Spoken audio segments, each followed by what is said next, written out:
Армысыздар, достар! Сегодня мы с вами получим ответ на вопрос, как сказать «я заболел» или же «я упал». Для этого, как в предыдущем уроке, используем вспомогательный глагол «қалу».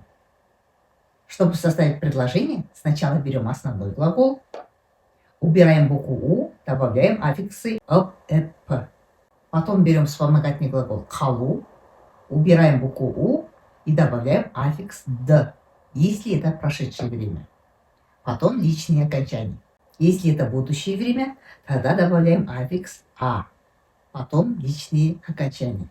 Давайте посмотрим примеры. Кеше ауырып қалдым. Вчера я заболела. Жылы кейін. Әйтпесе ауырып қаласың. Оденься потеплее, а то заболеешь. Даусыңыз біртүрлі ғой. Ауырып қалдыңыз ба? Что-то ваш голос странный. То есть не так, как обычно. Вы заболели? Ол бүгін ауырып қалды. Он сегодня заболел. Дала тайғақ. Құлап қалмаңыз. На улице скользко. Не упадите. Тізеңе не болды? Құлап қалдың ба? Что с твоими коленями? Ты упал? Әжеме көмектес.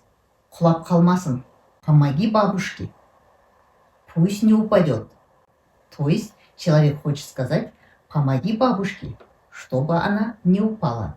На этом мы сегодняшний урок завершаем.